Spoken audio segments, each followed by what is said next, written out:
विघ्न विनाशन।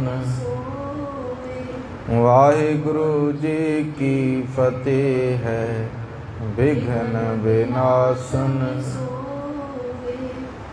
परा भगत में भगत दशासी, तस विद कीनी श्री सुख रासी। जुगो जुग अटल शब्द गुरु। चवर छत्र तखत दे मालक धन साहिब श्री गुरु ग्रंथ साहिब महाराज, तिन्हां दी पावन पवित्र हजूरी अंदर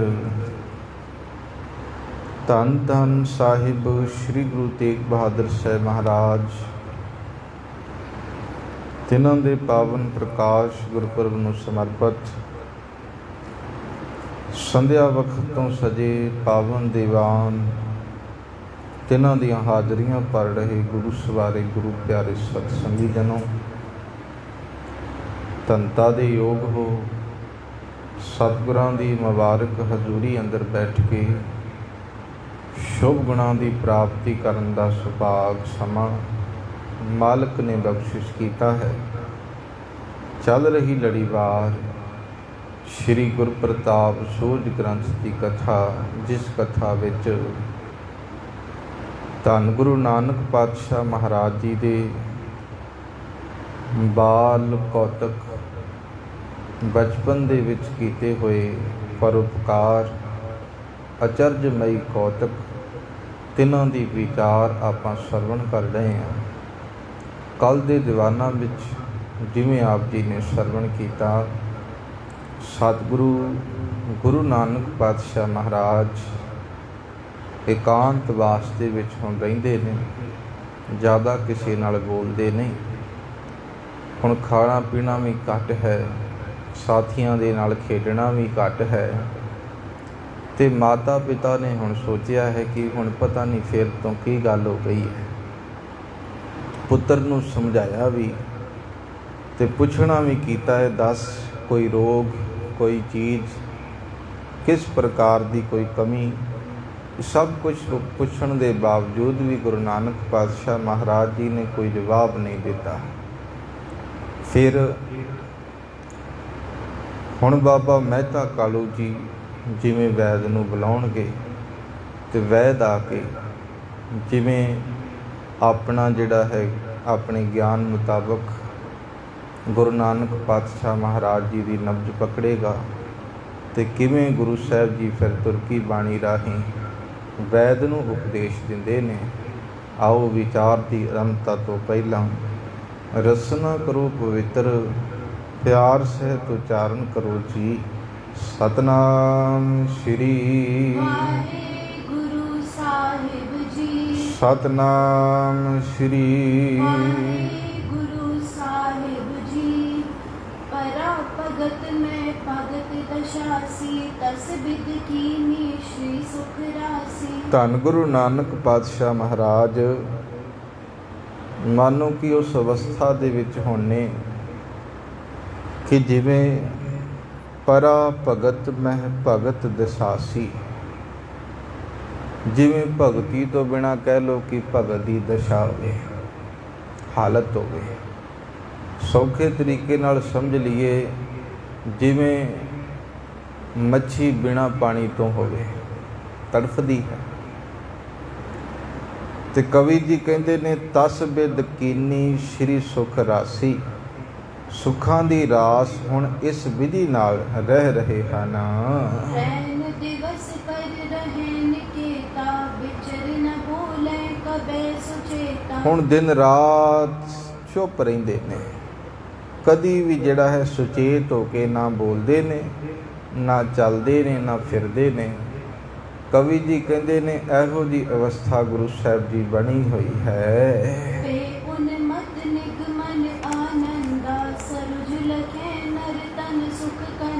मस्त होए अंदरूनी आनंद विच लिवलीन रहिंदे ने। इस प्रकार लोक सुख कंद, सरज लखैं नर तन सुख कंदा।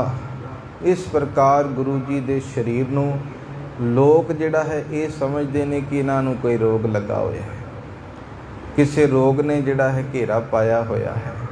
ਤੇ ਇਹੋ ਜੀ ਸੋਚ ਵਿਚਾਰ ਲੋਕੀ ਰੱਖ ਰਹੇ ਹਨ।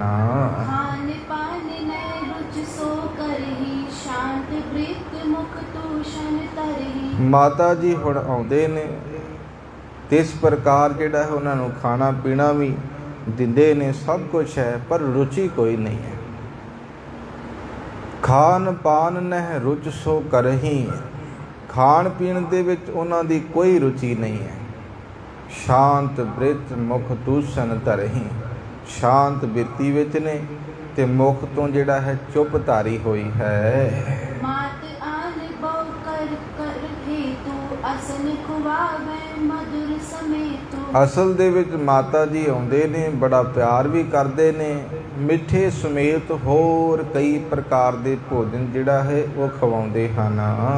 दुर्बल पातब तात शरीरा, क्यों न कहो निज रुज की पीरा। ਹੁਣ ਮਾਤਾ ਜੀ ਕਹਿੰਦੇ ਨੇ, ਪੁੱਤਰ ਜੀ ਤੁਹਾਡਾ ਸਰੀਰ ਜਿਹੜਾ ਹੈ ਬੜਾ ਕਮਜ਼ੋਰ ਹੋ ਗਿਆ ਹੈ, ਤੇ ਤੁਸੀਂ ਸਾਨੂੰ ਕਿਉਂ ਨਹੀਂ ਦੱਸਦੇ ਕਿ ਤੁਹਾਨੂੰ ਕਿਹੜੇ ਰੋਗ ਨੇ ਘੇਰਿਆ ਹੋਇਆ ਹੈ, ਕਿਹੜੀ ਪੀੜਾ ਹੈ ਤੁਹਾਨੂੰ, ਕੀ ਗੱਲ ਹੈ? ਸਾਨੂੰ ਹੀ ਦੱਸਣਾ ਕਰੋ, ਹੋਰ ਤੁਸੀਂ ਕਿਹਨਾਂ ਨੂੰ ਦੱਸਣਾ ਹੈ? ਆਪਣੇ ਮਾਪਿਓ ਨੂੰ ਨਹੀਂ ਦੱਸਣਾ ਤੇ ਹੋਰ ਕਿਹਨਾਂ ਨੂੰ ਦੱਸਣਾ ਹੈ?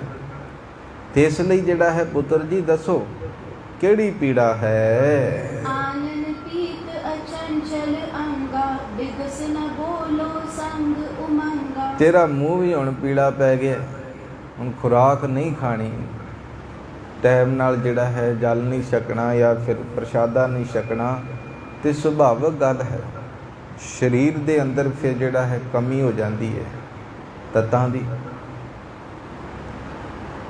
ਤੇ ਹੁਣ ਮਾਤਾ ਜੀ ਕਹਿੰਦੇ ਤੁਹਾਡਾ ਮੁਖ ਵੀ ਜਿਹੜਾ ਹੈ ਨਾ ਪੀਲਾ ਪੈ ਗਿਆ ਹੈ ਤੇ ਅੰਗ ਜਿਹੜੇ ਢਿੱਲੇ ਪੈ ਗਏ ਨੇ।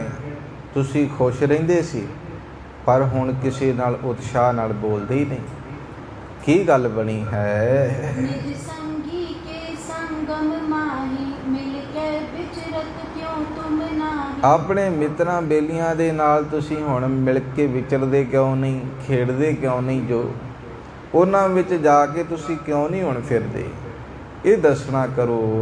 बासुर निसा एकांत निकेतु, परे रहो क्यों करत नहे। ਮੈਂ ਵੇਖ ਰਹੀ ਹਾਂ ਤੁਹਾਨੂੰ ਦਿਨ ਰਾਤ ਤੁਸੀਂ ਅਸਲ ਦੇ ਵਿੱਚ ਇਕੱਲੇ ਪੈ ਰਹਿੰਦੇ ਹੋ, ਕਿਉਂ ਕਿਸੇ ਨੂੰ ਪਿਆਰ ਨਹੀਂ ਕਰਦੇ। रुच सो असन करत नह खाना, किधों उदर रुच को बलवाना। ਅਸਲ ਦੇ ਵਿੱਚ ਇਹੋ ਜੀ ਤੁਸੀਂ ਬਿਰਤੀ ਕਿਉਂ ਬਣਾਈ ਹੋਈ ਹੈ? ਤੁਹਾਡੀ ਰੁਚੀ ਜਿਹੜੀ ਹੈ ਕਿਉਂ ਘਟ ਰਹੀ ਹੈ? ਆਪਣੇ ਮਿੱਤਰਾਂ ਬੇਲੀਆਂ ਨਾਲ ਭੋਜਨ ਵੱਲੋਂ, ਖਾਣ ਪਾਣ ਦੇ ਵੱਲੋਂ, ਇਸ ਲਈ ਜਿਹੜਾ ਹੈ ਤੁਸੀਂ ਭੋਜਨ ਨਹੀਂ ਕਰਦੇ। ਤੇ ਕਿਤੇ ਪੇਟ ਦਾ ਕੋਈ ਵੱਡਾ ਰੋਗ ਤੇ ਨਹੀਂ ਤੁਹਾਨੂੰ ਲੱਗਾ? ਭਾਵ ਜਿਹੜਾ ਹੈ ਪੇਟ ਦੇ ਵਿੱਚ ਕੋਈ ਇਹੋ ਜਿਹਾ ਰੋਗ ਤੇ ਨਹੀਂ? ਦੱਸਣਾ ਤੇ ਕਰੋ। ਹਾਂ मोर मोह जननी इव पाखी, सुत उपचार करन अभिलाखी। ਇਸ ਪ੍ਰਕਾਰ ਬਾਰ-ਬਾਰ ਮਾਤਾ ਜੀ ਇਹੋ ਕੁਝ ਕਹਿ ਰਹੇ ਨੇ ਤੇ ਪੁੱਤਰ ਦੇ ਇਲਾਜ ਦੀ ਇੱਛਾ ਜਿਹੜੀ ਹੈ ਨਾ ਉਹਨਾਂ ਦੇ ਅੰਦਰ ਪੈਦਾ ਹੋਈ ਕਿ ਹੁਣ ਕਿਸੇ ਨਾ ਕਿਸੇ ਡਾਕਟਰ ਨੂੰ, ਵੈਦ ਨੂੰ ਜਿਹੜਾ ਹੈ ਬੁਲਾਇਆ ਜਾਵੇ। मन ही मने मनाव महेशा, पूज चंडिका बहुर गणेशा। ਹੁਣ ਅਸਲ ਦੇ ਵਿੱਚ ਆਪਣੇ ਇਸ਼ਟ ਨੂੰ ਪੂਜਦੇ ਨੇ, ਮਨਾਉਂਦੇ ਨੇ, ਪ੍ਰਾਰਥਨਾ ਕਰਦੇ ਨੇ ਕਿਵੇਂ ਨਾ ਕਿਵੇਂ ਸਾਡਾ ਜਿਹੜਾ ਹੈ ਪੁੱਤਰ ਉਹ ਠੀਕ ਹੋ ਜਾਵੇ।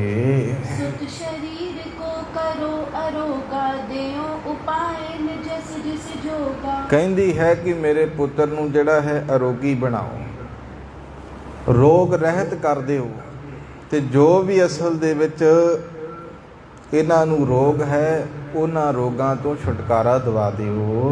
वंदे कर तर पर तर सिर को, नमो करे श्री लक्ष्मी बर को। ਇਸ ਪ੍ਰਕਾਰ ਦੋਵੇਂ ਹੱਥ ਜੋੜ ਕੇ ਆਪਣੇ ਇਸ਼ਟ ਦੀ ਆਰਾਧਨਾ ਕਰਦੇ ਨੇ ਤੇ ਨਮਸਕਾਰ ਕਰਦੇ ਹਨ। सुत कर के कर बहुरो बोली, कहो आपनी पीरा खोली। ਪੁੱਤਰ ਨੂੰ ਆਪਣੇ ਹੱਥ ਨਾਲ ਫੜ ਕੇ ਜਿਹੜਾ ਹੈ ਫਿਰ ਮਾਤਾ ਬੋਲੀ ਹੈ, ਪੁੱਤਰ ਜੀ ਤੁਸੀਂ ਖੁੱਲ੍ਹ ਕੇ ਦੱਸੋ ਤਾਂ ਸਹੀ ਤੁਹਾਨੂੰ ਕਿਸ ਰੋਗ ਨੇ ਜਿਹੜਾ ਹੈ ਪ੍ਰਭਾਵ ਪਾਇਆ ਹੋਇਆ ਹੈ, ਕੀ ਗੱਲ ਹੈ? ਤੁਸੀਂ ਧਿਆਨ ਦੇ ਨਾਲ ਜਿਹੜਾ ਹੈ ਕਿਉਂ ਨਹੀਂ ਰਹਿ ਰਹੇ ਅੱਜ ਕੱਲ੍ਹ? ਰੁਚੀ ਤੁਹਾਡੀ ਕਿੱਧਰ ਹੈ? ਸਾਨੂੰ ਦੱਸਣਾ ਕਰੋ। तिस पर मैं करवाऊं इलाजा, वैद बुलाए बिलम बिन आजा। ਇਸ ਲਈ ਜਿਹੜਾ ਤੁਸੀਂ ਜਿੰਨਾ ਚਿਰ ਦੱਸੋਗੇ ਤੇ ਮੈਂ ਕੀ ਕਰ ਸਕਦੀ ਹਾਂ, ਤੁਸੀਂ ਦੱਸੋ ਤੇ ਮੈਂ ਕੋਈ ਵੈਦ ਕੋਈ ਡਾਕਟਰ ਚੰਗਾ ਮੰਗਾਵਾਂ ਜਿਹੜਾ ਤੁਹਾਡਾ ਜਿਹੜਾ ਉਪਚਾਰ ਕਰੇ, ਤੁਹਾਨੂੰ ਦਵਾਈ ਦੇਵੇ, ਤੁਹਾਨੂੰ ਰੋਗ ਰਹਿਤ ਕਰੇ। ਇਸ ਲਈ ਜਿਹੜਾ ਹੈ ਪੁੱਤਰ ਜੀ ਧਿਆਨ ਦੇ ਨਾਲ ਤੁਸੀਂ ਜਿਹੜਾ ਹੈ ਰਹੋ, ਸਾਨੂੰ ਦੱਸਣਾ ਕਰੋ। मष्ट करी बेदी कुल नाथा, उतर न देखो जननी साथा। ਇਸ ਪ੍ਰਕਾਰ ਧੰਨ ਗੁਰੂ ਨਾਨਕ ਪਾਤਸ਼ਾਹ ਮਹਾਰਾਜ ਜੀ ਨੇ ਗੱਲਾਂ ਸਾਰੀਆਂ ਸੁਣੀਆਂ ਨੇ ਮਾਤਾ ਜੀ ਦੀਆਂ, ਪਰ ਜਵਾਬ ਕੋਈ ਨਹੀਂ ਦਿੱਤਾ, ਚੁੱਪ ਰਹੇ ਨੇ। ਤੇ ਫਿਰ ਜਿਹੜਾ ਜਿਸ ਅਵਸਥਾ ਦੇ ਵਿੱਚ ਸਨ ਉਸੇ ਅਵਸਥਾ ਵਿੱਚ ਰਹਿਣ ਲੱਗ ਪਏ ਹਨ। सुध लेवन आवे सब ज्ञाति, जिनको न असरीत सुहाती। ਇਸ ਪ੍ਰਕਾਰ ਹਰ ਕੋਈ ਖਬਰਸਾਰ ਲੈਣ ਆਉਂਦਾ ਹੈ। ਜਿਵੇਂ ਕੋਈ ਬਿਮਾਰ ਹੋਵੇ ਘਰ ਦੇ ਵਿੱਚ, ਫਿਰ ਜਿਹੜਾ ਹੈ ਸਾਗ ਸੰਬੰਧੀ ਆੜ ਪੜੋਸ ਦੇ ਸਾਰੇ ਆ ਜਾਂਦੇ ਨੇ। ਹੁਣ ਹਰ ਕੋਈ ਇਹ ਸੋਚਦਾ ਹੈ ਕੁਝ ਨਾ ਕੁਝ ਤੇ ਹੋਇਆ ਹੀ ਹੈ ਗੁਰੂ ਸਾਹਿਬ ਜੀ ਨੂੰ। ਤੇ ਇਸ ਲਈ ਜਿਹੜਾ ਹੈ ਹਰ ਕੋਈ ਬਾਬਾ ਮਹਿਤਾ ਕਾਲੂ ਜੀ ਕੋਲ, ਮਾਤਾ ਤ੍ਰਿਪਤਾ ਜੀ ਕੋਲ ਆ ਕੇ ਗੁਰੂ ਨਾਨਕ ਪਾਤਸ਼ਾਹ ਜੀ ਦਾ ਹਾਲ ਚਾਲ ਪੁੱਛਦੇ ਹਨ। भोजन खात न पीवत नीरू, हेरत बेदी पड़े अधीर। ਅਸਲ ਦੇ ਵਿੱਚ ਜਿਹੜਾ ਹੈ ਨਾ ਤੇ ਕੋਈ ਭੋਜਨ ਛਕਦੇ ਨੇ, ਨਾ ਕੋਈ ਜਿਹੜਾ ਪਾਣੀ ਪੀਂਦੇ ਨੇ। ਤੇ ਇਸ ਲਈ ਜਿਹੜਾ ਹੈ ਅਸੀਂ ਤੇ ਇਹਨਾਂ ਨੂੰ ਵੇਖ ਕੇ ਜਿਹੜਾ ਹੈ ਧੀਰਜ ਨਹੀਂ ਲੈ ਰਹੇ। ਕੋਈ ਵੀ ਪੁੱਛਦਾ ਹੈ ਉਹਨਾਂ ਨੂੰ ਇਹੋ ਹੀ ਜਵਾਬ ਦਿੰਦੇ ਨੇ, ਇਹ ਤਾਂ ਕੁਝ ਖਾਂਦੇ ਪੀਂਦੇ ਹੀ ਨਹੀਂ, ਹੱਸਦੇ ਖੇਡਦੇ ਨਹੀਂ, ਪਤਾ ਨਹੀਂ ਕੀ ਹੋ ਗਿਆ ਸਾਡੇ ਬੱਚੇ ਨੂੰ। पूर्व सूरत सब परवारो, रुज न पाए न कर उपचारो। ਇਸ ਲਈ ਜਿਹੜਾ ਹੈ ਪੂਰ ਬਿਸੂਰਤ ਸਭ ਪਰਿਵਾਰੂ, ਸਾਰਾ ਪਰਿਵਾਰ ਜਿਹੜਾ ਝੂਰ ਰਿਹਾ ਹੈ, ਭਾਵ ਇਹਨਾਂ ਦੇ ਧਿਆਨ ਦੇ ਵਿੱਚ ਹੀ ਹੈ। ਰੋਗ ਦਾ ਕੁਝ ਪਤਾ ਨਹੀਂ ਲੱਗਦਾ ਤੇ ਅਸਲ ਦੇ ਵਿੱਚ ਅਸੀਂ ਜਿਹੜਾ ਹੈ ਇਲਾਜ ਕਿਵੇਂ ਕਰ ਸਕਦੇ ਹਾਂ। कालू सो बोले मिल सो, तब तन जय को दुख है को। ਇਸ ਲਈ ਜਿਹੜਾ ਹੈ ਬਾਬਾ ਮਹਿਤਾ ਕਾਲੂ ਜੀ ਨੂੰ ਕੁਝ ਜਿਹੜਾ ਹੈ ਸਿਆਣੇ ਪੁਰਖ ਬੋਲੇ ਨੇ, ਕਹਿੰਦੇ ਤੁਹਾਡੇ ਬੱਚੇ ਨੂੰ ਜਿਹੜਾ ਹੈ ਕਿਸੇ ਦੁੱਖ ਨੇ ਘੇਰਿਆ ਹੋਇਆ ਹੈ। ਇਸ ਲਈ ਜਿਹੜਾ ਹੈ ਤੁਸੀਂ ਕੋਈ ਨਾ ਕੋਈ ਵੈਦ ਬੁਲਾਓ ਤਾਂ ਜੋ ਜਿਹੜਾ ਇਹਨਾਂ ਦਾ ਇਲਾਜ ਹੋ ਸਕੇ। ਕੋਈ ਨਾ ਕੋਈ ਦੁੱਖ ਤੇ ਜ਼ਰੂਰ ਹੈ। तू निचिंत फिर है कहो कैसे, एक सुत बहुर रुझी पा जैसे। ਇਸ ਲਈ ਜਿਹੜਾ ਹੈ ਤੁਸੀਂ ਬੇਫਿਕਰ ਹੋ ਕੇ ਕਿਵੇਂ ਪਏ ਹੋ। ਪੁੱਤਰ ਤੁਹਾਡਾ ਇੱਕ ਹੈ, ਕੋਈ ਚਾਰ ਨਹੀਂ ਆ। ਇਸ ਲਈ ਤੁਹਾਨੂੰ ਕੋਈ ਫਿਕਰ ਨਹੀਂ ਹੈ, ਕੋਈ ਟੈਨਸ਼ਨ ਨਹੀਂ ਹੈ ਕਿ ਅਸੀਂ ਜਿਹੜਾ ਹੈ ਆਪਣੇ ਪੁੱਤਰ ਦਾ ਕੋਈ ਇਲਾਜ ਕਰਾਈਏ। ਕੀ ਸੋਚ ਵਿਚਾਰ ਰਹੇ ਹੋ? ਫਟਾਫਟ ਕਿਸੇ ਜਿਹੜਾ ਤੁਸੀਂ ਵੈਦ ਨੂੰ ਬੁਲਾਓ, ਡਾਕਟਰ ਨੂੰ ਬੁਲਾਉਣਾ ਕਰੋ। वैद बुलाए इलाज करी जय, दर्द लोभ न हृदय तरी जय। ਇਸ ਲਈ ਜਿਹੜਾ ਹੈ ਆ ਪੈਸੇ ਦਾ ਲੋਭ ਲਾਲਚ ਜਿਹੜਾ ਆਪਣੇ ਹਿਰਦੇ ਵਿੱਚ ਨਾ ਰੱਖੋ। ਚੰਗੇ ਡਾਕਟਰ ਨੂੰ ਬੁਲਾਓ ਕਿਸੇ ਨੂੰ। ਵੈਦ ਬੁਲਾਏ ਇਲਾਜ ਕਰੀਜੈ, ਵੈਦ ਬੁਲਾ ਕੇ ਜਿਹੜਾ ਇਹਨਾਂ ਦਾ ਇਲਾਜ ਕਰਾਓ। ਦਰਬ ਲੋਭ ਨ ਹਿਰਦੈ ਧਰੀਜੈ, ਆਪਣੇ ਹਿਰਦੇ ਵਿੱਚ ਧਨ ਦਾ ਲਾਲਚ ਨਾ ਕਰੋ, ਖਰਚਾ ਹੋ ਜਾਏਗਾ। ਨਹੀਂ, ਇੱਕੋ ਇੱਕ ਬੱਚਾ ਹੈ ਤੁਹਾਡਾ, ਤੁਸੀਂ ਜਿਹੜਾ ਇਹਨਾਂ ਦਾ ਇਲਾਜ ਕਰਾਓ। जे तब तात अरोग जीवंतु, एते अधिक होए तनवंतु। ਇਸ ਲਈ ਜਿਹੜਾ ਹੈ ਜਦੋਂ ਇਹ ਅਰੋਗ ਹੋ ਜਾਣਗੇ, ਤੁਹਾਡਾ ਪੁੱਤਰ ਅਰੋਗ ਜੀਵੇਗਾ ਤੇ ਫਿਰ ਬਹੁਤ ਵੱਡਾ ਧਨਵਾਨ ਬਣ ਜਾਏਗਾ। ਇਸ ਲਈ ਜਿਹੜਾ ਹੈ ਤੁਸੀਂ ਪੈਸੇ ਵੱਲ ਨਾ ਵੇਖੋ, ਆਪਣੇ ਪੁੱਤਰ ਵੱਲੇ ਵੇਖੋ, ਇਹਨਾਂ ਦਾ ਇਲਾਜ ਟਾਈਮ ਸਿਰ ਕਰਵਾਓ। सुत स्नेह को मन ते त्यागी, दर्भ विखे क्यों पा अनुरागी। ਇਸ ਲਈ ਜਿਹੜਾ ਹੈ ਤੁਹਾਡੇ ਪੁੱਤਰ ਨੇ ਸਭ ਸਨੇਹ ਪਿਆਰ ਜਿਹੜਾ ਹੈ ਛੱਡ ਦਿੱਤੇ ਨੇ, ਫਿਰ ਧਨ ਨਾਲ ਪਿਆਰ ਇਹ ਕਿਵੇਂ ਕਰੇਗਾ। तर्क सुनत ज्ञातिन की कालू, हुतो अनुज डिगते छिन लालू। ਬਾਬਾ ਮਹਿਤਾ ਕਾਲੂ ਜੀ ਨੇ ਆਪਣੇ ਸਾਗ ਸੰਬੰਧੀਆਂ ਦੀ ਗੱਲ ਸੁਣੀ ਹੈ ਤੇ ਉਸ ਵੇਲੇ ਉਹਨਾਂ ਦੇ ਪਾਸ ਜੋ ਵੀ ਕੁਝ ਸੀ ਉਹਨਾਂ ਨੇ ਬੋਲਿਆ ਹੈ ਤੇ ਨਾਲ ਉਹਨਾਂ ਦੇ ਭਰਾਤਾ ਜੀ ਖਲੋਤੇ ਨੇ, ਭਾਵ ਲਾਲੂ ਜੀ ਗੁਰੂ ਨਾਨਕ ਸਾਹਿਬ ਜੀ ਦੇ ਚਾਚਾ ਜੀ ਖਲੋਤੇ ਨੇ ਤੇ ਬਾਬਾ ਮਹਿਤਾ ਕਾਲੂ ਜੀ ਨੇ ਆਪਣੇ ਭਰਾਤਾ ਜੀ ਨੂੰ ਫਿਰ ਗੱਲ ਕਹੀ ਹੈ। ਵੈਦ ਬੁਲਾਵਨ ਹੇਤ ਪਠਾਇਆ, ਲਾਲੂ ਤੇ ਕਰ ਜਾਏ ਬੁਲਾਇਆ। ਕਹਿਣ ਲੱਗੇ ਕਿ ਜਾਓ, ਅਸਲ ਦੇ ਵਿੱਚ ਜਿਹੜਾ ਹੈ ਤੁਸੀਂ ਲਾਲੂ ਜੀ ਵੈਦ ਦੇ ਘਰੇ ਜਾਓ, ਜਾ ਕੇ ਤੁਸੀਂ ਬਿਨਾਂ ਦੇਰੀ ਤੋਂ ਵੈਦ ਜੀ ਨੂੰ ਬੁਲਾ ਕੇ ਲਿਆਓ। ਨਾਮ ਜਾਸ ਹਰਦਾਸ ਹੁਲਾਸੀ, ਜਗੇ ਪਾਗ ਗਾ ਡਿਗ ਸੁਖ ਰਾਸੀ। ਹੁਣ ਵੈਦ ਦਾ ਨਾਮ ਕੀ ਹੈ? ਹਰਦਾਸ। ਹਰਦਾਸ ਵੈਦ ਨੂੰ ਬੁਲਾ ਕੇ ਲੈ ਕੇ ਆਓ, ਜਗੇ ਭਾਗ ਗਾ ਟਿਗ ਸੁਖ ਰਾਸੀ। ਕਵੀ ਸੰਤੋਖ ਸਿੰਘ ਜੀ ਕਹਿੰਦੇ ਮਾਨੋ ਕਿ ਹਰਦਾਸ ਦੇ ਜਿਹੜਾ ਹੈ ਨਾ ਭਾਗ ਜਾਗ ਪਏ ਕਿ ਗੁਰੂ ਨਾਨਕ ਸਾਹਿਬ ਜੀ ਦੇ ਹੁਣ ਬਚਨ ਸਰਵਣ ਕਰਨ ਨੂੰ ਮਿਲਣਗੇ, ਦਰਸ਼ਨ ਕਰਨ ਨੂੰ ਮਿਲਣਗੇ। ਤੇ ਇਸ ਪ੍ਰਕਾਰ ਧੰਨ ਗੁਰੂ ਨਾਨਕ ਪਾਤਸ਼ਾਹ ਮਹਾਰਾਜ ਜੀ ਦੇ ਇਲਾਜ ਦੇ ਲਈ ਵੈਦ ਹਰਿਦਾਸ ਜੀ ਨੂੰ ਜਿਹੜਾ ਹੈ ਬੁਲਾਇਆ ਗਿਆ। ਤਨ ਪਰ ਬਸਨ ਲਏ ਸੁਖਦਾਈ, ਜੈ ਕੋਢੇ ਆਇਓ ਤੇ ਥਾਈ। ਸਤਿਗੁਰੂ ਜੀ ਜਿੱਥੇ ਪਏ ਹੋਏ ਸਨ, ਲੰਮੇ ਵਿਸ਼ਰਾਮ ਕਰ ਰਹੇ ਸਨ, ਤਨ ਪਰ ਬਸਨ ਲਏ ਸੁਖਦਾਈ। ਸੁੱਖਾਂ ਦੇ ਦਾਤੇ ਨੇ ਸਰੀਰ ਉੱਤੇ ਜਿਹੜਾ ਹੈ ਚਾਦਰ ਲਈ ਹੋਈ ਹੈ। ਜਹ ਪੌਢੇ ਆਇਓ ਤਹ ਠਾਈ।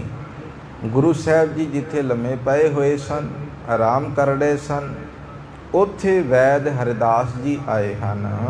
ਕਾਲੂ ਕਹੇ ਸੁਬੈਦਮ ਸੁਨੀਏ, ਕਰ ਬਿਲੋਕ ਏ ਰੁਜ ਕੋ ਗੁਨੀਏ। ਬਾਬਾ ਮਹਿਤਾ ਕਾਲੂ ਜੀ ਕਹਿਣ ਲੱਗੇ, ਵੈਦ ਜੀ ਧਿਆਨ ਨਾਲ ਮੇਰੀ ਗੱਲ ਸੁਣੋ, ਇਹਨਾਂ ਦਾ ਹੱਥ ਪਕੜੋ, ਇਹਨਾਂ ਦੀ ਨਬਜ਼ ਪਕੜੋ ਤੇ ਨਬਜ਼ ਪਕੜ ਕੇ ਦੱਸੋ ਕਿ ਮੇਰੇ ਪੁੱਤਰ ਨੂੰ ਕਿਹੜਾ ਰੋਗ ਹੈ। ਨਿਸ ਦਿਨ ਪਰਿਉ ਰਹੇ ਸੇ ਆਲਸ, ਖਾਨ ਪਾਨ ਕੀ ਕਰੇ ਨ ਲਾਲਸ। ਜੋ ਸਾਨੂੰ ਪਤਾ ਹੈ ਅਸੀਂ ਤੁਹਾਨੂੰ ਦੱਸ ਸਕਦੇ ਹਾਂ।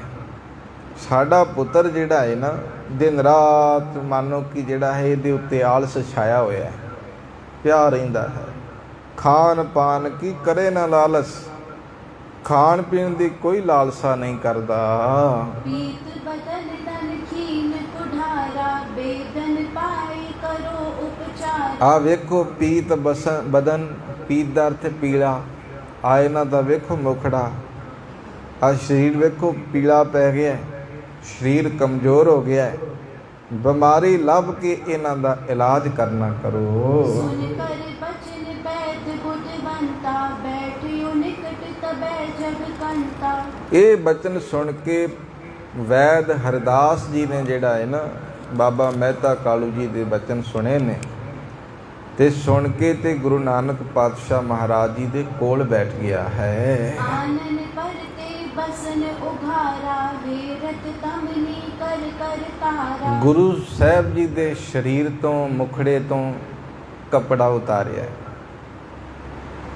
ਤੇ ਦੋਨਾਂ ਦਾ ਹੱਥ ਫੜ ਕੇ ਜਿਹੜਾ ਹੈ ਨਾ ਉਹਨਾਂ ਦਾ ਗੁਰੂ ਨਾਨਕ ਪਾਤਸ਼ਾਹ ਮਹਾਰਾਜ ਜੀ ਦਾ ਹੱਥ ਪਕੜਿਆ, ਨਬਜ਼ ਪਕੜੀ ਹੈ ਤੇ ਨਬਜ਼ ਪਕੜ ਕੇ ਜਿਹੜਾ ਹੁਣ ਦੇਖਣ ਲੱਗੇ ਹਨ। ਵੈਦ ਬਦਨ ਦੁਖ ਕਦਨ ਸੁਦੇਖਾ, ਜਿਸ ਕੋ ਮਨ ਅਨਕੰਪ ਵਿਸ਼ੇਖਾ। ਵੈਦ ਨੇ ਜਦ ਦੁੱਖਾਂ ਦਾ ਨਾਸ਼ ਕਰਨ ਵਾਲੇ ਵੱਡੇ ਕਿਰਪਾਲੂ ਧੰਨ ਗੁਰੂ ਨਾਨਕ ਪਾਤਸ਼ਾਹ ਮਹਾਰਾਜ ਜੀ ਦਾ ਸਰੀਰ ਤੱਕਿਆ ਹੈ ਨਾ, ਵੇਖਿਆ ਹੈ, ਨਬਜ਼ ਵੇਖਣ ਲਈ ਜਦ ਉਹਨਾਂ ਨੇ ਹੱਥ ਫੜਿਆ ਹੈ। ਕਰਤੇ ਕਰਖ ਲਿਓ ਨਿਜ ਕਰ ਕੋ, ਉਠ ਬੈਠੇ ਦੇਵਨ ਮਤ ਬਰ ਕੋ। ਜਦੋਂ ਵੈਦ ਨੇ ਨਬਜ਼ ਪਕੜੀ ਹੈ, ਸਤਿਗੁਰੂ ਜੀ ਨੇ ਵੇਖਿਆ ਹੈ ਕਿ ਵੈਦ ਆਇਆ ਹੈ ਤੇ ਮਾਲਕ ਹੱਥ ਜਿਹੜਾ ਹੈ ਖਿੱਚ ਕੇ ਆਪਣੇ ਵੱਲੇ ਤੇ ਇੱਕਦਮ ਜਿਹੜਾ ਹੈ ਉੱਠ ਕੇ ਬੈਠ ਗਏ ਨੇ। ਜਿਵੇਂ ਕਵੀ ਜੀ ਕਹਿੰਦੇ ਕਿ ਹੁਣ ਵੈਦ ਨੂੰ ਮੱਤ ਦੇਣ ਲੱਗੇ ਨੇ, ਸੋਝੀ ਦੇਣ ਲੱਗੇ ਹਨ। ਬਚ ਬੋਲੇ ਉਤਪਲ ਦਲ ਲੋਚਨ, ਸੁਖਦ ਅਚਲ ਪਵ ਬੰਦ ਵਿਮੋਚਨ। ਅਸਲ ਦੇ ਵਿੱਚ ਧੰਨ ਗੁਰੂ ਨਾਨਕ ਪਾਤਸ਼ਾਹ ਮਹਾਰਾਜ ਸੁੱਖਾਂ ਦੇ ਦਾਤੇ, ਸੰਸਾਰਿਕ ਬੰਧਨਾਂ ਤੋਂ ਮੁਕਤ ਕਰਨ ਵਾਲੇ ਨੇ। ਜਦੋਂ ਇਹ ਬਚਨ ਕਹੇ ਹਨ, ਕਹੂ ਹਾਥ ਕੇ हाथ सुहाथा क्या तुम जियो कहो निज गाथा। ਆਪਣੇ ਹੱਥ ਨਾਲ ਤੁਸੀਂ ਜਿਹੜਾ ਹੈ ਮੇਰਾ ਹੱਥ ਪਕੜਿਆ ਹੈ ਵੈਦ ਜੀ। ਤੁਹਾਡੇ ਜੀਵ ਵਿੱਚ ਕੀ ਵਿਚਾਰ ਹੈ, ਤੁਸੀਂ ਕੀ ਮਹਿਸੂਸ ਕੀਤਾ ਹੈ? ਕੋਈ ਰੱਬਾ, ਕੋਈ ਰੋਗ ਜਿਹੜਾ ਲੱਭਾ ਹੈ ਤੁਹਾਨੂੰ? ਕੀ ਵਿਚਾਰ ਤੁਹਾਡੇ ਮਨ ਦੇ ਵਿੱਚ ਹੈ? ਇਹ ਗਾਥਾ ਜਿਹੜੀ ਹੈ, ਜੋ ਵਿਚਾਰ ਹੈ ਉਹ ਮੈਨੂੰ ਦੱਸਣਾ ਕਰੋ। सुन कर पेखत बचन उचारे हो हेरो जो रोग तुम्हारे। ਹੁਣ ਵੈਦ ਜੀ ਕਹਿਣ ਲੱਗੇ ਕਿ ਬਾਲਕ, ਕਿਉਂਕਿ ਉਹਨਾਂ ਦੀਆਂ ਨਜ਼ਰਾਂ ਵਿੱਚ ਹਾਲੇ ਅਵਸਥਾ ਛੋਟੀ ਹੈ ਮਾਲਕ ਦੀ, ਪਰ ਸਮਰੱਥਾ ਤੋਂ ਜਾਣੂ ਨਹੀਂ ਹੈ। ਕਹਿਣ ਲੱਗੇ ਨਾਨਕ ਜੀ, ਤੁਹਾਡੇ ਪਿਤਾ ਜੀ ਨੇ ਮੈਨੂੰ ਬੁਲਾਇਆ ਹੈ ਤੇ ਜਿਵੇਂ ਮੈਨੂੰ ਦੱਸਿਆ ਹੈ ਕਿ ਤੁਹਾਨੂੰ ਕੁਝ ਨਾ ਕੁਝ ਹੋਇਆ ਹੈ, ਕਿਸੇ ਰੋਗ ਨੇ ਜਕੜਿਆ ਹੈ, ਤੇ ਇਸ ਲਈ ਮੈਂ ਤੁਹਾਡੀ ਨਬਜ਼ ਪਕੜ ਕੇ ਤੁਹਾਡੇ ਰੋਗ ਨੂੰ ਵੇਖ ਰਿਹਾ ਹਾਂ। ਸੁਣ ਕਰ ਭੇਖਕ ਬਚਨ ਉਚਾਰੇ ਹਉ ਹੇਰੋਂ ਜੋ ਰੋਗ ਤੁਮਾਰੇ। ਹੇਰੋਂ ਦਾ ਅਰਥ ਹੈ ਵੇਖਣਾ। ਨਾਨਕ ਜੀ, ਮੈਂ ਜਿਹੜਾ ਹੈ ਤੁਹਾਡਾ ਰੋਗ ਵੇਖ ਰਿਹਾ ਹੈ, ਜਿਹੜਾ ਤੁਹਾਨੂੰ ਲੱਗਾ ਹੋਇਆ ਹੈ। पित्त बाई कफ श्रोणत चारो इन ते तन में होत विकारो। ਇਸ ਲਈ ਜਿਹੜਾ ਹੈ 3-4 ਰੋਗ ਨੇ ਜਿਹੜੇ ਸਰੀਰ ਨੂੰ ਜਿਹੜਾ ਹੈ ਮਨ ਨੂੰ ਕਮਜ਼ੋਰ ਕਰ ਦਿੰਦੇ ਨੇ, ਬਿਮਾਰੀਆਂ ਪੈਦਾ ਕਰਦੇ ਨੇ। ਉਹ ਰੋਗ ਨੇ ਪਿੱਤ ਵਾਏ ਕਫ ਸ਼੍ਰੋਣਤ ਚਾਰੂ। ਕਹਿਣ ਲੱਗੇ ਜਾਂ ਤਾਂ ਜਿਹੜਾ ਹੈ ਤੁਹਾਨੂੰ ਕੋਈ ਪਿੱਤ ਦਾ ਰੋਗ ਹੋਏਗਾ, ਜਾਂ ਵਾਈ ਹੋਈ ਜਾਂ ਬਲਗਮ ਹੋਏਗੀ, ਜਾਂ ਕੋਈ ਬਲੱਡ ਦਾ ਰੋਗ ਹੋਏਗਾ। ਇਹਨਾਂ ਕਰਕੇ ਸਰੀਰ ਵਿੱਚ ਜਿਹੜਾ ਹੈ ਵਿਗਾੜ ਪੈਦਾ ਹੁੰਦਾ ਹੈ, ਮੈਂ ਉਹ ਵੇਖ ਰਿਹਾ ਹਾਂ। जे को मैं विकार अब हेरो ते पर कर उपचार निबेरो। ਹੁਣ ਮੈਂ ਇਹ ਚਾਰਾਂ ਦੇ ਵਿੱਚੋਂ ਕੁਝ ਰੋਗ ਵੇਖ ਰਿਹਾ ਹਾਂ। ਅਗਰ ਕੋਈ ਹੋਏਗਾ ਤੇ ਇਹਦਾ ਇਲਾਜ ਮੈਂ ਫਿਰ ਕਰਾਂਗਾ। पब को राख औख दिखावो होए अरोग तन ते सुख पावो। ਪਰਹੇਜ਼ ਕਰਕੇ ਦਵਾਈ ਖਾਵੋ ਤੇ ਅਰੋਗ ਹੋ ਕੇ ਫਿਰ ਤਨ ਨੂੰ ਸੁੱਖ ਜਿਹੜਾ ਦਿਓ। असन खान की रुच उपजय है निर्बल देह बलि पुन होए है। ਫਿਰ ਜੋ ਅਸੀਂ ਖੁਰਾਕ ਦਿਆਂਗੇ, ਤੁਸੀਂ ਪਰਹੇਜ਼ ਨਾਲ ਖਾਓਗੇ ਨਾ, ਤੇ ਤੁਹਾਡੇ ਅੰਦਰ ਫਿਰ ਖਾਣ ਪਾਣ ਦੀ ਰੁਚੀ ਵੀ ਪੈਦਾ ਹੋਏਗੀ। ਤੁਸੀਂ ਪ੍ਰਸ਼ਾਦਾ ਨਹੀਂ ਛਕ ਰਹੇ, ਜਲ ਨਹੀਂ ਛਕ ਰਹੇ, ਕੁਝ ਵੀ ਨਹੀਂ ਛਕ ਰਹੇ, ਤੁਹਾਡੇ ਅੰਦਰ ਜਿਹੜਾ ਰੁਚੀ ਪੈਦਾ ਹੋਏਗੀ, ਵਧੇਗੀ। ਤੇ ਜਿਹੜੀ ਆ ਤੁਹਾਡੀ ਆ ਜੋ ਸਰੀਰ ਤੁਹਾਡਾ ਦਿਖ ਰਿਹਾ ਹੈ ਨਾ, ਪੀਲਾਪਨ ਛਾਇਆ ਹੋਇਆ ਹੈ ਤੇ ਹੋਰ ਤੁਸੀਂ ਕਮਜ਼ੋਰ ਹੋ ਗਏ ਹੋ, ਇਹ ਸਾਰਾ ਫਿਰ ਦੂਰ ਹੋ ਜਾਏਗਾ। ਤੁਹਾਡੀ ਬਾਡੀ ਦੇ ਵਿੱਚ, ਸਰੀਰ ਦੇ ਵਿੱਚ ਤਾਕਤ ਆ ਜਾਏਗੀ। वैद बचन सुन पंकज बदना ते प्रत बोले सब सुख सदना। ਵੈਦ ਦੇ ਬਚਨ ਸੁਣੇ ਨੇ ਗੁਰੂ ਨਾਨਕ ਪਾਤਸ਼ਾਹ ਮਹਾਰਾਜ, ਸੁੱਖਾਂ ਦੇ ਘਰ, ਮੁਕਤੀ ਦੇ ਦਾਤੇ ਨੇ। ਫਿਰ ਵੈਦ ਨੂੰ ਪਾਵਨ ਬਾਣੀ ਦੇ ਰਾਹੀਂ ਬਚਨ ਕਹੇ ਹਨ। श्री मुख वाक श्लोक महला पहला। वैद बुलाया वैद की पकड़ टंडोले बाਹਾਂ। ਅਸਲ ਦੇ ਵਿੱਚ ਗੁਰੂ ਨਾਨਕ ਪਾਤਸ਼ਾਹ ਮਹਾਰਾਜ ਜੀ ਕਹਿੰਦੇ ਵੈਦ ਦਵਾਈ ਲਿਖਣ ਵਾਸਤੇ ਆਇਆ ਹੈ, ਦਵਾਈ ਦੇਣ ਵਾਸਤੇ ਬੁਲਾਇਆ ਗਿਆ ਹੈ, ਤੇ ਪਕੜ ਟੰਡੋਲੇ ਬਾਂਹ। ਧੰਨ ਗੁਰੂ ਨਾਨਕ ਪਾਤਸ਼ਾਹ ਮਹਾਰਾਜ ਜੀ ਦੀ ਬਾਂਹ ਪਕੜ ਕੇ, ਹੱਥ ਪਕੜ ਕੇ ਨਬਜ਼ ਜਿਹੜਾ ਹੁਣ ਟਟੋਲਣ ਲੱਗਾ ਹੈ। भोला वैद न जानई करक कलेजे माही। ਪਰ ਨਾਦਾਨ ਵੈਦ ਜਿਹੜਾ ਹੈ ਇਹ ਨਹੀਂ ਜਾਣਦਾ ਕਿ ਪੀੜਾ ਬਾਹਰ ਨਹੀਂ ਹੈ, ਪੀੜਾ ਮਨ ਦੇ ਅੰਦਰ ਹੈ। ਤੇ ਮਨ ਦਾ ਰੋਗ ਜਿਹੜਾ ਹੈ ਇਹ ਦੁਨਿਆਵੀ ਡਾਕਟਰ ਨਹੀਂ ਸਹੀ ਕਰ ਸਕਦਾ। ਇਸ ਲਈ ਗੁਰੂ ਸਾਹਿਬ ਜੀ ਕਹਿੰਦੇ ਤੁਹਾਡੇ ਕੋਲ ਇਲਾਜ ਨਹੀਂ ਹੈਗਾ ਜੋ ਸਾਨੂੰ ਪੀੜਾ ਹੈ। ਇਸ ਲਈ ਗੁਰੂ ਨਾਨਕ ਪਾਤਸ਼ਾਹ ਜੀ ਹੁਣ ਵੈਦ ਜੀ ਨੂੰ ਪਾਵਨ ਬਾਣੀ ਦੇ ਰਾਹੀਂ, ਇਹ ਸ਼ਬਦ ਗੁਰੂ ਕੀ ਬਾਣੀ ਵਿੱਚ ਹੈ, ਗੁਰੂ ਗ੍ਰੰਥ ਸਾਹਿਬ ਮਹਾਰਾਜ ਵਿੱਚ ਦਰਜ ਹੈ। ਵੈਦ ਹਰਿਦਾਸ ਜੀ ਪ੍ਰਥਾਏ ਇਹ ਸ਼ਲੋਕ ਜਿਹੜਾ ਹੈ ਵਾਰ ਦੇ ਵਿੱਚ ਗੁਰੂ ਨਾਨਕ ਸਾਹਿਬ ਜੀ ਨੇ ਉਚਾਰਨ ਕੀਤਾ। महला दूजा वैदा वैद सुवैद तू पहला रोग पछाण। ਇੱਥੇ ਫਿਰ ਧੰਨ ਗੁਰੂ ਅੰਗਦ ਦੇਵ ਮਹਾਰਾਜ ਜੀ ਦਾ ਵੀ ਬਚਨ ਜਿਹੜਾ ਹੈ ਦਰਜ ਹੈ। ਤੇ ਜਿੱਥੇ ਗੁਰੂ ਸਾਹਿਬ ਜੀ ਨੇ ਜਿਹੜਾ ਹੈ ਇਹ ਸਾਨੂੰ ਸਿੱਖਿਆ ਦਿੱਤੀ ਹੈ ਭਾਈ ਕਿ ਵੈਦ ਦਾ ਵੈਦ ਸੋ ਵੈਦ ਤੂੰ ਪਹਿਲਾ ਰੋਗ ਪਛਾਣ। ਤੂੰ ਤੇ ਵੈਦ ਤਾਂ ਪਛਾਣਿਆ ਜਾ ਸਕਦਾ ਹੈ ਪਹਿਲਾਂ ਰੋਗ ਦੀ ਪਛਾਣ ਕਰਨੀ ਤੈਨੂੰ ਆ ਜਾਵੇ। ਤੇ ਜਿੰਨਾ ਚਿਰ ਰੋਗ ਦੀ ਪਛਾਣ ਨਹੀਂ ਤੇਰੇ ਕੋ ਹੋ ਸਕਦੀ ਤੇ ਤੈਨੂੰ ਡਾਕਟਰ ਕੌਣ ਕਹੇਗਾ।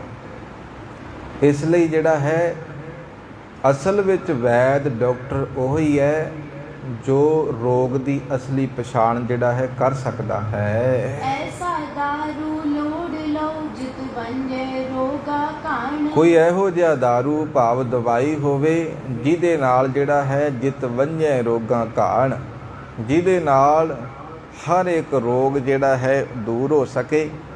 ਕੋਈ ਇਹੋ ਜਿਹੀ ਜਿਹੜਾ ਹੈ ਦਵਾਈ ਦੱਸੋ। ਜਿਤ ਦਾਰੂ ਰੋਗ ਉਠਿਏ ਹੈ ਤਨ ਸੁਖ ਵਸੈ ਆਏ। ਜਿਸ ਦਵਾਈ ਦੇ ਨਾਲ ਅੰਦਰੋਂ ਜਿਹੜਾ ਹੈ ਰੋਗ ਦੂਰ ਹੋ ਜਾਣ ਤੇ ਸੁਖ ਤਨ ਦੇ ਵਿੱਚ ਵਸ ਜਾਣ। ਰੋਗ ਗਵਾਏ ਆਪਣਾ ਨਾਨਕ ਵੈਦ ਸਦਾਏ। ਇਸ ਲਈ ਜਿਹੜਾ ਹੈ ਆਪਣੇ ਅੰਦਰੋਂ ਜਦੋਂ ਅਸੀਂ ਰੋਗ ਗਵਾ ਲੈਂਦੇ ਹਾਂ ਤੇ ਜਿਸ ਵੈਦ ਨੂੰ ਪ੍ਰੋਪਰ ਜਿਹੜਾ ਹੈ ਬਿਮਾਰੀ ਦਾ ਇਲਾਜ ਪਤਾ ਹੈ, ਦਵਾਈ ਪਤਾ ਹੈ, ਅਸਲ ਦੇ ਵਿੱਚ ਗੁਰੂ ਅੰਗਦ ਦੇਵ ਮਹਾਰਾਜ ਕਹਿੰਦੇ ਉਹੀ ਅਸਲੀ ਵੈਦ ਹੈ, ਉਹੀ ਡਾਕਟਰ ਹੈ। ਚੌਪਈ ਲਗਿਓ ਆਦ ਕੋ ਹਮੇ ਰੋਗੂ ਜੇਤੇ ਮਹਾ ਦੁਖੀ ਸਭ ਲੋਗ। ਹੁਣ ਗੁਰੂ ਨਾਨਕ ਪਾਤਸ਼ਾਹ ਜੀ ਕਹਿੰਦੇ ਵੈਦ ਜੀ ਧਿਆਨ ਨਾਲ ਸੁਣੋ, ਕਿਉਂਕਿ ਰੋਗ ਜਿਹੜਾ ਪੈਦਾ ਹੁੰਦਾ ਹੈ ਨਾ ਸਰੀਰ ਤੋਂ ਨਹੀਂ ਹੁੰਦਾ। ਕਦੀ ਧਿਆਨ ਦੇ ਸਾਡਾ ਅੰਦਰ ਠੀਕ ਹੈ ਨਾ ਤੇ ਸਰੀਰ ਨੂੰ ਕਦੀ ਰੋਗ ਲੱਗ ਹੀ ਨਹੀਂ ਸਕਦਾ। ਤੇ ਹੁਣ ਇੰਨੇ ਰੋਗ ਵੱਧ ਕਿਉਂ ਰਹੇ ਨੇ? ਨਾ ਸਾਡਾ ਖਾਣਾ ਚੰਗਾ ਹੈ ਨਾ ਪੀਣਾ ਚੰਗਾ ਹੈ, ਕੁਝ ਵੀ ਚੰਗਾ ਨਹੀਂ ਹੈ। ਤੇ ਮੈਂ ਪਿੱਛੇ ਵੀ ਬੇਨਤੀ ਕੀਤੀ ਸੀ ਕਿ 2 ਸਾਲ ਦੇ ਬੱਚੇ ਨੇ ਹਾਲੇ ਤੱਕ ਕੀ ਵੇਖਿਆ ਹੁੰਦਾ ਹੈ ਜਿਹਦੀਆਂ ਆਉਂਦਿਆਂ ਸਾਰੀਆਂ ਅੱਖਾਂ ਕਮਜ਼ੋਰ ਹੋ ਜਾਂਦੀਆਂ ਨੇ। ਕਦੀ ਧਿਆਨ ਦਿੱਤਾ ਤੁਸੀਂ? ਉਹਨੇ ਕੀ ਵੇਖਿਆ ਜੀ 2 ਸਾਲਾਂ ਵਿੱਚ? ਕੀ ਵੇਖ ਲਿਆ? ਬੱਚੇ ਨੂੰ ਤੇ ਇਹ ਵੀ ਨਹੀਂ ਪਤਾ ਹੁੰਦਾ ਕਿ ਹਾਂ ਇਹ ਮੋਬਾਈਲ ਹੈ, ਇਹ ਟੀਵੀ ਹੈ, ਇਹ ਸਭ ਕੁਝ ਹੈ। ਥੋੜ੍ਹਾ ਬਹੁਤ ਚਲੋ ਪਤਾ ਹੋਏਗਾ ਕਿ ਵੇਖ ਕੇ ਬੱਚਾ ਉਹਦੇ ਵੱਲ ਆਕਰਸ਼ਿਤ ਹੁੰਦਾ ਹੈ, ਪਰ ਉਹਨੂੰ ਪ੍ਰੋਪਰ ਨਹੀਂ ਪਤਾ। ਪਰ ਕੀ ਕਾਰਨ ਹੈ? ਕਾਰਨ ਇਹੋ ਹੀ ਹੈ ਕਿ ਮਨੁੱਖ ਦਾ ਜਿਹੜਾ ਹੈ ਨਾ ਅੰਦਰ ਉਹ ਕਮਜ਼ੋਰ ਹੋ ਚੁੱਕਾ ਹੈ, ਜਿਸ ਕਰਕੇ ਸਰੀਰ ਨੂੰ ਕੋਈ ਨਾ ਕੋਈ ਬਿਮਾਰੀ ਆ ਕੇ ਦੱਬ ਲੈਂਦੀ ਹੈ। ਤੇ ਜੇ ਸਾਡਾ ਅੰਦਰ ਠੀਕ ਹੋਏ ਨਾ, ਸਟਰੋਂਗ ਹੋਏਗਾ, ਤੇ ਕਿਸੇ ਬਿਮਾਰੀ ਦੀ ਤਾਕਤ ਨਹੀਂ ਹੈ ਕਿ ਉਹ ਸਾਨੂੰ ਜਿਹੜਾ ਹੈ ਆਪਣੇ ਪ੍ਰਭਾਵ ਹੇਠ ਲੈ ਸਕੇ। ਹੁਣ ਕਦੀ ਤੁਸੀਂ ਡਾਕਟਰ ਕੋਲ ਜਾਂਦੇ ਜੋ ਨਾ, ਤੇ ਡਾਕਟਰ ਕੀ ਕਰਦਾ ਹੈ? ਸਾਨੂੰ ਪੁੱਛਦਾ ਹੈ ਕੀ ਹੋਇਆ, ਅਸੀਂ ਕਹਾਂਗੇ ਆ ਫਲਾਨੀ ਬਿਮਾਰੀ ਹੋਈ ਹੈ ਜੀ। ਜੇ ਮੈਂ ਕਹਾਂ ਮੇਰੇ ਤੋਂ ਪੁੱਛੇਗਾ ਕੋਈ ਢਿੱਡ ਪੀੜ ਹੁੰਦੀ ਹੈ, ਤੇ ਡਾਕਟਰ ਕਹੇਗਾ ਕੀ ਖਾਧਾ ਸੀ? ਹੁਣ ਸਰੀਰ ਦੇ ਵਿੱਚ ਗਿਆ ਹੈ ਜੋ ਅਸੀਂ ਖਾਧਾ ਸੀ, ਅਸੀਂ ਕਹਾਂਗੇ ਆਹ ਚੀਜ਼ ਖਾਧੀ ਸੀ, ਬਸ ਉਹਨੇ ਜਿਹੜਾ ਹੈ ਨਾ ਗੈਸ ਬਣਾ ਦਿੱਤੀ ਹੈ, ਐਸਿਡਿਟੀ ਬਣਾ ਦਿੱਤੀ। ਤੇ ਡਾਕਟਰ ਕੀ ਕਰਦਾ ਹੈ? ਸਾਨੂੰ ਹੀ ਪੁੱਛ ਕੇ ਤੇ ਦਵਾਈ ਲਿਖ ਦਿੰਦਾ ਹੈ, ਤੇ ਦਵਾਈ ਦੇ ਨਾਲ ਨਾਲ ਪਰਹੇਜ਼ ਲਿਖ ਦਿੰਦਾ ਹੈ। ਪਰਹੇਜ਼ ਕਿਉਂ? ਜਦੋਂ ਉਸ ਦਵਾਈ ਦੇ ਵਿੱਚ ਜੇਕਰ ਇਤਨੀ ਤਾਕਤ ਹੈ ਤੇ ਪਰਹੇਜ਼ ਕਿਉਂ ਦੱਸਦਾ ਹੈ? ਪਰਹੇਜ਼ ਦਾ ਭਾਵ ਇਹ ਹੈ ਕਿ ਸਾਡਾ ਮਨ ਜੋ ਚੀਜ਼ ਮੰਗਦਾ ਹੈ ਨਾ, ਅਸੀਂ ਜਦੋਂ ਉਹੀ ਸਰੀਰ ਨੂੰ ਦਿੰਦੇ ਹਾਂ ਜਿਹੜਾ ਸਰੀਰ ਨੂੰ ਨੁਕਸਾਨ ਕਰ ਸਕਦਾ ਹੈ। ਤੇ ਜਦੋਂ ਅਸੀਂ ਸਰੀਰ ਨੂੰ ਦਿੱਤੀ, ਮਨ ਨੇ ਮੰਗਿਆ, ਕਿਉਂਕਿ ਮਨ ਹੀ ਕਦੀ ਇਸ ਅਵਸਥਾ ਦੇ ਵਿੱਚ ਹੁੰਦਾ ਜਦੋਂ ਇਹ ਗੱਲ ਕਹਿੰਦਾ ਹੈ ਅੱਜ ਮੇਰਾ ਨਾ ਮਨ ਨਹੀਂ ਹੈ ਪ੍ਰਸ਼ਾਦਾ ਛਕਣ ਦਾ, ਮਨ ਨਹੀਂ ਹੈ। ਹੁਣ ਜੇ ਉਸ ਮਨ ਨੂੰ ਸਵਾਲ ਕਰੀਏ, ਮਨਾ ਤੂੰ ਪ੍ਰਸ਼ਾਦਾ ਖਾਣਾ ਹੈ ਕਿ ਸਰੀਰ ਨੇ ਖਾਣਾ? ਅਸਰ ਸਰੀਰ ਨੂੰ ਜਾਣਾ ਹੈ ਕਿ ਤੈਨੂੰ ਜਾਣਾ? ਪਰ ਨਹੀਂ, ਅੱਜ ਮੇਰਾ ਮਨ ਨਹੀਂ ਆਹ ਚੀਜ਼ ਖਾਣ ਦਾ, ਅੱਜ ਮੇਰਾ ਮਨ ਹੈ ਆਹ ਚੀਜ਼ ਖਾਣ ਦਾ। ਅਸੀਂ ਕਹਿੰਦੇ ਹਾਂ, ਸਾਰੇ ਕਹਿੰਦੇ ਅੱਜ ਜੇਕਰ ਮੇਰੇ ਪਸੰਦ ਦੀ ਸਬਜ਼ੀ नहीं ना बनी करे, मैं कहांगा मैं नहीं खानी, क्योंकि मेरा मन नहीं करता। हुण सब्जी तो शरीर ने खानी सी, शरीर के अंदर जानी सी, ब्लड बनना सी, ते नाड़ां दे विच उस ब्लड ने जाना सी, शरीर ने फिर हरकत दे विच आउणा सी। पर मन ने क्या नहीं मना, मैं नहीं खानी, मैं आ चीज़ खानी है, तो वो चीज़ बनी है, वो चीज़ मैं खाधी। तो हो सकता है वो शरीर मेरे शरीर वो जिहड़ी खुराक है मेरे शरीर वास्ते नुकसानदायक होवे। कदी ये सोचे? डॉक्टर ने तो अपना कर्म कर दिता, परहेज भी दस दिता नाल। ते परहेज का भाव ही ये है कि शरीरक रोग जिहड़ा है वो तेरे सब तो पहला मानसिक रोग तो पैदा होंदे ने। जिन्नियां चिंतावां जो कुछ है, मन जो चीज़ कहता है शरीर वो तद छिन दे विच कर दिंदा है। हुण इन्ना कुछ मार्केट दे विच है। गुरु नानक पातशाह महाराज जी कहते ने, बाबा होर खाना खुशी खुआर, जित खादे तन पीड़ीए, मन में चले विकार। हुण इहो जिहियां चीज़ां भी ने, पदार्थ ने मार्केट दे विच जिन्हां नूं खाण दे नाल साडे अंदर वासनावां पैदा होंदियां ने। गुरु साहब जी कहते वो कदी ना खावे। क्यों?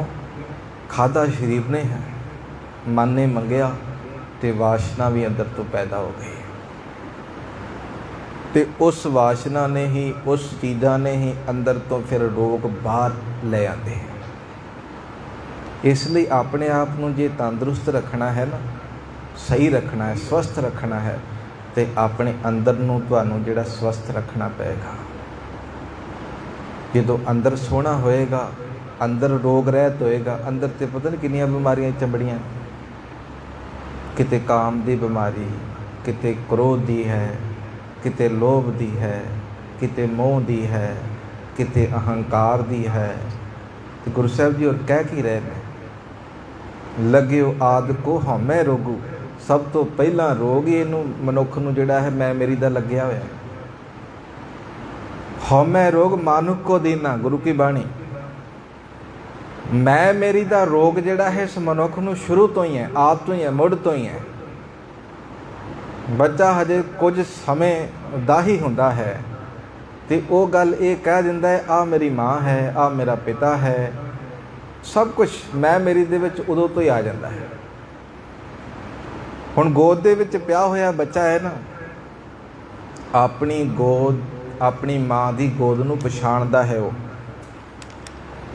आपां कहांगे वो तो बेसमझ है, उन्होंने इतनी समझ नहीं, भावें किसे गोदी विच पा दे हो, तुसीं पा के देखो, सियाणे हो, बच्चियां वाले हो, अपने बच्चे नूं जिहड़ा जम्मिया है, हुणे ही पैदा होया है, जे उन्होंने दुध पियाउणा होवे ते आपां जिहड़ा है अपनी गोद दे विच चुक के जिहड़ा है दूसरे दी गोद दे विच पा दईए तो बच्चा उस वेले जिहड़ा है रोन लग पेगा कि ये मेरी माँ की गोद नहीं है, मैं मेरी है, मेरी माँ ये है। तो गुरु साहब जी कहते ने बस शुरू तो ही जिहड़ा है हंकार का रोग इनू लगा होया है मनुख नूं, शुरू तो ही। तो बचन आपां पढ़ के आए रबी बाणी विच, मालक जी कहते ने, पहले प्यार लगा थण दुध, दूजे माए बाप की सुध, तीजे भया भाभी बेब, चौथे प्यार उपन्नी खेड, पंजवें खान पीन की धात, छेवें काम न पूछे जात, सतवें संध किया कर बार, अठवें क्रोध हुआ तन नाश, नावें तौले वो बेसा, दसवें ददा हुआ सुआ। संसार अंदर की कीता ही आके शुरू तो लैके एंड तक की करता रहा, आ भी मेरा है, आ भी मेरा है, अखीर स्वाद ही ढेरी रह गया, होर कुछ नहीं। इसलिए मालक जी कहते तंदुरुस्त बनना है ना, अंदर नूं सोना बना के रख, फिर किसी रोग विच ताकत नहीं होएगी कि तैनूं घेर लेगा।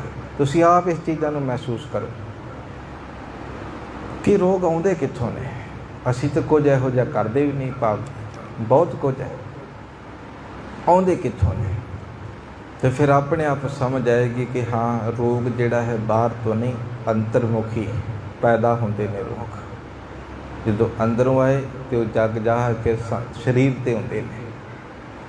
ਇਸ ਲਈ ਗੁਰੂ ਸਾਹਿਬ ਜੀ ਕਹਿੰਦੇ ਨੇ ਸਭ ਤੋਂ ਪਹਿਲਾਂ ਹਉਮੈ ਦਾ ਰੋਗ ਲੱਗਾ ਹੈ, ਜਿਸ ਤੋਂ ਸਾਰਾ ਸੰਸਾਰ ਜਿਹੜਾ ਹੈ ਇਹ ਦੁਖੀ ਹੈ।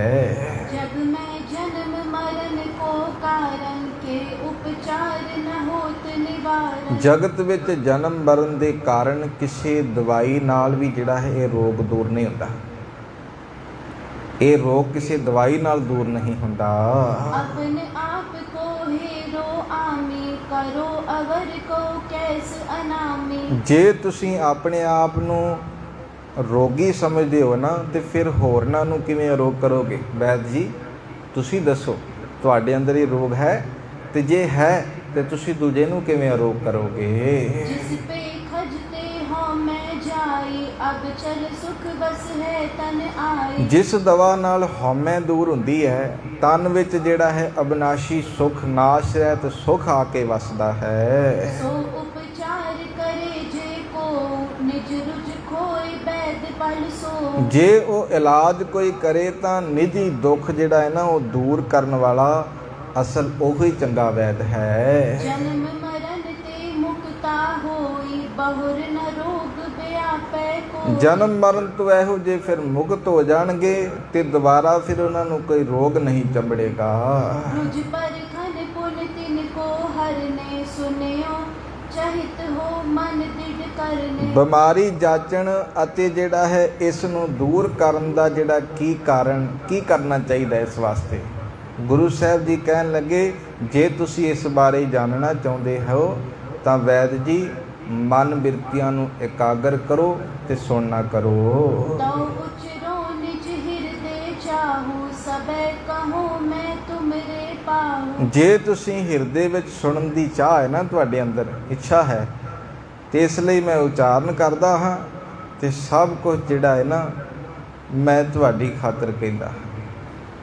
ਬੋਲਿਆ ਨਹੀਂ ਅੱਜ ਤੱਕ, ਪਰ ਸਮਝਾਉਣ ਵਾਸਤੇ ਜਿਹੜਾ ਹੈ ਤੁਹਾਨੂੰ ਬੋਲਣ ਲੱਗਾ ਹੈ ਕਿ ਰੋਗ ਨੂੰ, ਸਰੀਰਕ ਰੋਗ ਨੂੰ ਦੂਰ ਕਰਨ ਵਾਸਤੇ ਕੀ ਕਰਨਾ ਚਾਹੀਦਾ ਹੈ, ਮਾਨਸਿਕ ਰੋਗ ਨੂੰ ਦੂਰ ਕਰਨ ਵਾਸਤੇ ਕੀ ਕਰਨਾ ਚਾਹੀਦਾ ਹੈ। ਇਹ ਸਤਿਗੁਰੂ ਜੀ ਨੇ ਸਾਨੂੰ ਇਲਾਜ ਦੱਸਿਆ ਹੈ ਤੇ ਉਹ ਇਲਾਜ ਕਿਹੜਾ ਹੈ ਆਪਾਂ ਆਉਣ ਵਾਲੇ ਸਮੇਂ ਦੇ ਵਿੱਚ ਵਿਚਾਰ ਕਰਾਂਗੇ। ਅੱਜ ਧੰਨ ਗੁਰੂ ਤੇਗ ਬਹਾਦਰ ਸਾਹਿਬ ਮਹਾਰਾਜ ਜੀ ਦਾ ਪਾਵਨ ਪ੍ਰਕਾਸ਼ ਦਿਹਾੜਾ ਹੈ। 1621 ਈਸਵੀ ਗੁਰੂ ਕੇ ਮਹਿਲ ਅੰਮ੍ਰਿਤਸਰ ਵਿਖੇ ਮਾਲਕ ਜੀ ਦਾ ਪਾਵਨ ਪ੍ਰਕਾਸ਼ ਹੋਇਆ। ਗੁਰੂ ਹਰਗੋਬਿੰਦ ਸਾਹਿਬ ਮਹਾਰਾਜ ਜੀ ਦੇ ਪੰਜਵੇਂ ਪੁੱਤਰ ਨੇ, ਸਭ ਤੋਂ ਛੋਟੇ, ਤੇ ਸਤਿਗੁਰੂ ਜੀ ਦਾ ਜਦੋਂ ਪਾਵਨ ਪ੍ਰਕਾਸ਼ ਹੋਇਆ ਹੈ ਤੇ ਗੁਰੂ ਸਾਹਿਬ ਜੀ, ਗੁਰੂ ਛੇਵੀਂ ਪਾਤਸ਼ਾਹ ਜੀ ਉਸ ਸਮੇਂ ਦਰਬਾਰ ਸਾਹਿਬ ਵਿਖੇ ਬੈਠ ਕੇ ਆਸਾ ਕੀ ਵਾਰ ਦਾ ਕੀਰਤਨ ਸਰਵਣ ਕਰ ਰਹੇ ਸਨ। ਜਦੋਂ ਨਿਕਟਵਰਤੀ ਸਿੱਖਾਂ ਨੇ ਆ ਕੇ ਦੱਸਿਆ ਹੈ ਕਿ ਆਪ ਜੀ ਦੇ ਘਰੇ ਪੁੱਤਰ ਦਾ ਜਨਮ ਹੋਇਆ ਹੈ ਤੇ ਮਾਲਕ ਜੀ ਨੇ ਫਿਰ ਜਦੋਂ ਦੀਦਾਰ ਕੀਤੇ ਨੇ ਤੇ ਇਤਿਹਾਸਕਾਰ ਕਹਿੰਦੇ ਛੇਵੇਂ ਪਾਤਸ਼ਾਹ ਜੀ ਨੇ ਨਮਸਕਾਰ ਕੀਤੀ ਹੈ ਤੇ ਸਾਰੇ ਹੈਰਾਨ ਹੋ ਗਏ ਕਿ ਆਪਣੇ ਬੱਚੇ ਅੱਗੇ ਤੁਸੀਂ ਨਮਸਕਾਰ ਕਰ ਰਹੇ ਹੋ, ਕੀ ਕਾਰਨ ਹੈ? ਤੇ ਸਵਾਲ ਕੀਤਾ ਬਾਬਾ ਬਿਧੀ ਚੰਦ ਜੀ ਨੇ, ਗੁਰੂ ਸਾਹਿਬ ਜੀ ਰਮਜ ਦੱਸੋ। ਤੇ ਅੱਗਿਓਂ ਫਿਰ ਧੰਨ ਗੁਰੂ ਹਰਗੋਬਿੰਦ ਸਾਹਿਬ ਮਹਾਰਾਜ ਕਹਿਣ ਲੱਗੇ ਇਹ ਆਉਣ ਵਾਲੇ ਸਮੇਂ ਦੇ ਵਿੱਚ ਇਸ ਹਕੂਮਤ ਦੀ, ਮੁਗਲਿਆ ਹਕੂਮਤ ਦੀ ਜੜ ਪਟੇਗਾ। ਇਹ ਜਿਹੜਾ ਹੈ ਗਊ ਗਰੀਬ ਦੀ ਰੱਖਿਆ ਕਰੇਗਾ। ਪਾਪ ਭਵਿੱਖਤ ਬਚਨ ਜਿਹੜੇ ਨੇ ਉਸ ਸਮੇਂ ਗੁਰੂ ਸਾਹਿਬ ਜੀ ਨੇ ਬੋਲੇ। ਤੇ ਇਸ ਪ੍ਰਕਾਰ ਮਾਲਕ ਜੀ ਦਾ ਜੋ ਸੰਪੂਰਨ ਜੀਵਨ ਹੈ 1621 ਤੋਂ ਲੈ ਕੇ 1675 ਚਾਂਦਨੀ ਚੌਂਕ ਸ਼ਹੀਦੀ ਹੁੰਦੀ ਹੈ। ਸੋ ਇਸ ਪ੍ਰਕਾਰ ਮਾਲਕ ਜੀ ਨੇ 15 ਰਾਗਾਂ ਵਿੱਚ ਸਾਨੂੰ ਪਾਵਨ ਬਾਣੀ ਵੀ ਬਖਸ਼ਿਸ਼ ਕੀਤੀ ਹੈ, ਜਿਨ੍ਹਾਂ ਦੀ ਸਿੱਖਿਆ ਆਪਾਂ ਲੈਂਦੇ ਹਾਂ ਰੋਜ਼। ਸੋ ਇਸ ਪ੍ਰਕਾਰ ਗੁਰੂ ਸਾਹਿਬ ਜੀ ਨੇ ਬੜੇ ਪਰਉਪਕਾਰ ਪੂਰੇ ਸੰਸਾਰ 'ਤੇ ਕੀਤੇ ਨੇ, ਜਿਨ੍ਹਾਂ ਨੂੰ ਅੱਜ ਆਪਾਂ ਬੜੀ ਸ਼ਰਧਾ ਭਾਵਨਾ ਨਾਲ ਯਾਦ ਕਰ ਰਹੇ ਹਾਂ। ਧੰਨ ਗੁਰੂ ਤੇਗ ਬਹਾਦਰ ਸਾਹਿਬ ਮਹਾਰਾਜ ਜੀ ਦੇ ਪਾਵਨ ਪ੍ਰਕਾਸ਼ ਦਿਹਾੜੇ ਦੀਆਂ ਆਪ ਸਰਬੱਤ ਸਾਧ ਸੰਗਤ ਨੂੰ ਲੱਖ ਲੱਖ ਵਧਾਈਆਂ ਹੋਣ ਜੀ, ਲੱਖ ਲੱਖ ਵਧਾਈਆਂ। ਸੋ ਬੇਨਤੀ ਹੈ, ਕਥਾ ਹੁਣ ਐਤਵਾਰ ਨੂੰ ਸ਼ਾਮੀ ਹੋਵੇਗੀ। ਕੱਲ੍ਹ ਗੁਰੂ ਤੇਗ ਬਹਾਦਰ ਸਾਹਿਬ ਮਹਾਰਾਜ ਅਤੇ ਗੁਰੂ ਅਰਜਨ ਦੇਵ ਮਹਾਰਾਜ ਤਿੰਨਾਂ ਦੇ ਪਾਵਨ ਪ੍ਰਕਾਸ਼ ਦਿਹਾੜਿਆਂ ਨੂੰ ਸਮਰਪਿਤ ਕੱਲ੍ਹ 22 ਤਰੀਕ ਨੂੰ ਸਵੇਰੇ 8:45 ਵਜੇ ਸ਼੍ਰੀ ਅਖੰਡ ਪਾਠ ਸਾਹਿਬ ਜੀ ਦੇ ਜਾਪ ਪ੍ਰਾਰੰਭ ਹੋਣਗੇ, ਜਿਨ੍ਹਾਂ ਦੇ ਭੋਗ ਐਤਵਾਰ 24 ਤਰੀਕ ਨੂੰ ਸਵੇਰੇ ਸਮਾਪਤੀ ਉਪਰੰਤ ਦਿਨ ਦੇ ਪਾਵਨ ਦੇ ਬਾਅਦ ਉਚੇਚੇ ਤੌਰ 'ਤੇ ਲਿਖੇ ਗਏ ਹਨ, ਜਿਨ੍ਹਾਂ ਵਿੱਚ ਹਜ਼ੂਰੀ ਰਾਗੀ ਜਥੇ ਦਰਬਾਰ ਸਾਹਿਬ ਅਤੇ ਬੰਗਲਾ ਸਾਹਿਬ ਤੋਂ ਕਥਾਵਾਚਕ ਵਿਚਾਰਾਂ ਰਾਹੀਂ ਨਿਹਾਲ ਕਰਨਗੇ। ਸਮੇਂ ਸਿਰ ਪਹੁੰਚ ਆਪ ਸਰਬੱਤ ਸਾਧ ਸੰਗਤ ਹਾਜ਼ਰੀ ਭਰੋ। ਤਨ ਮਨ ਧਨ ਨਾਲ ਸੇਵਾ ਕਰਕੇ ਗੁਰੂ ਘਰ ਦੀਆਂ ਖੁਸ਼ੀਆਂ ਪ੍ਰਾਪਤ ਕਰਨੀਆਂ ਜੀ।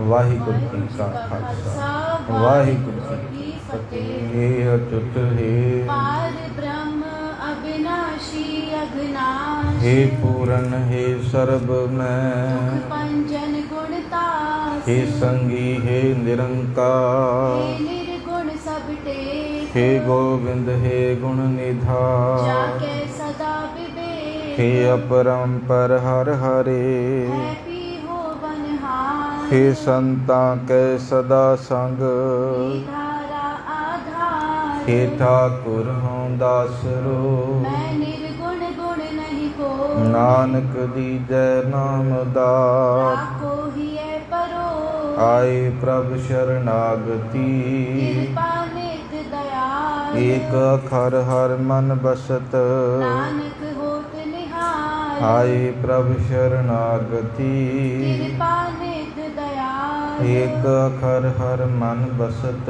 ਨਾਨਕ ਹੋਤ ਨਿਹਾਲ। ਵਾਹਿਗੁਰੂ ਜੀ ਕਾ ਖਾਲਸਾ, ਵਾਹਿਗੁਰੂ ਜੀ ਕੀ ਫਤਿਹ।